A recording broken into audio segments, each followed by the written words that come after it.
Hello and welcome to Mad Al Goes Racing, and today we are asking the question, should I still buy GT Legends?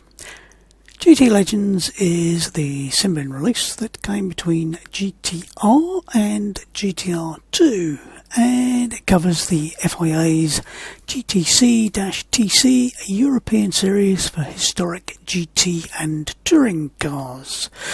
The FIA ran 3 different championships for these cars: TC65, which covered touring cars up to 1965, GTC65, which covered Grand Touring cars up to 1965, and GTC-TC76 for Grand Touring and touring cars up to 1976, with the odd prototype thrown in. We're going to have a look at the Steam version, which, unlike Steam's GTR2 release, still includes all the cars that were in the original physical version. So there's 1 Ferrari and 3 Porsches, or thereabouts.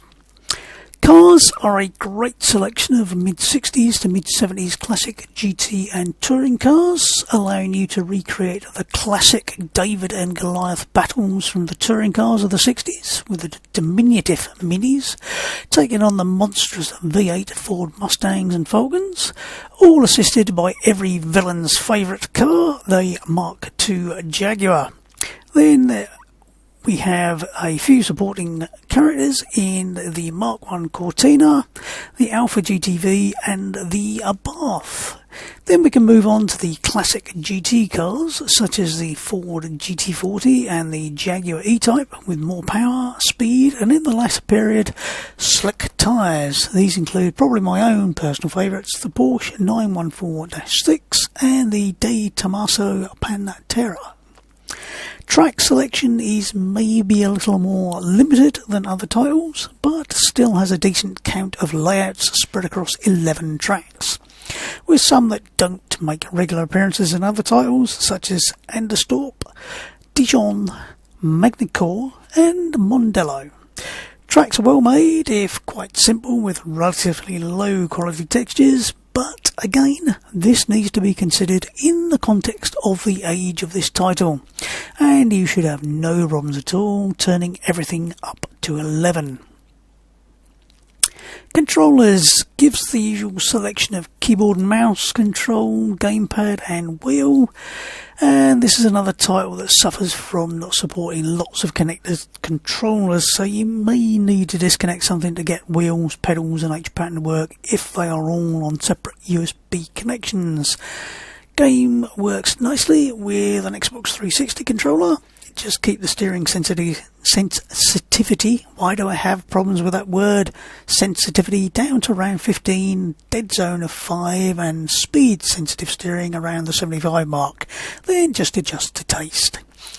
Again, as per GTR2, I cannot get the rumble to work with the controller on this game.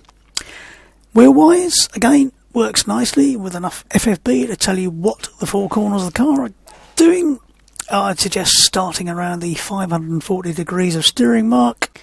As an older title, it doesn't set per car steering, so decide what you like and stick with it. Driving modes. Game includes limited selection of driving modes. We'll start with open practice, which does what it says. It allows you to practice on any available circuit in any car you own, with or without some AI to practice against.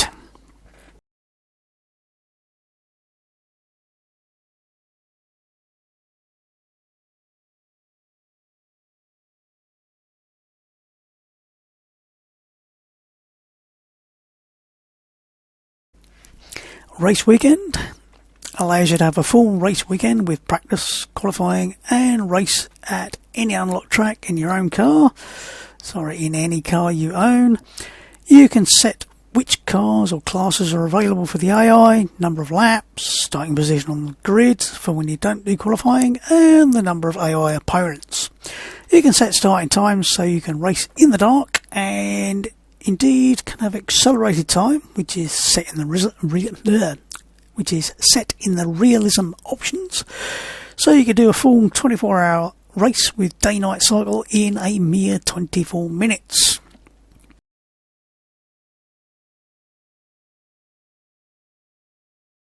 Challenges. This is the game's career path, and it's here that things get either a little annoying or interesting, depending on how you like your driving games. If you enjoy a good grind to earn the right to race at different circuits with cars you've had to buy, you may enjoy the experience. If, on the other hand, you want to race what you want, when you want, you will probably find the experience a little annoying. Luckily, you can unlock everything quite simply by adding a named file in the base of the install directory and then creating a new profile. You can have multiple profiles, so if you happen to share your game with another family member, you can keep your progress separate. How well you do in any challenge defines what level of cup you win and how much cash, and you have to finish in the top 3 to earn a reward. Completing certain challenges should unlock various track layouts, and the cash can be used to go into the car dealer and purchase cars in your available price range. Each tier of challenge is locked until the previous tier has been completed. Whenever you select practice, race or challenge, you have to select the difficulty you want to use from beginner to professional. The difficulty selects various options including level of damage, assists available and AI settings. There appear to be no options to individually adjust these from within the game, so you can't set faster AI with more assists, for example, from within the game. It is, however, possible to change the settings within various text files, so if you find you're easily beating the AI in professional, you could go and set the AI level to 120 in the appropriate file. Car setup. GTL has all the usual options to set the car up with suspension, gearing, brakes, tyres and fuel.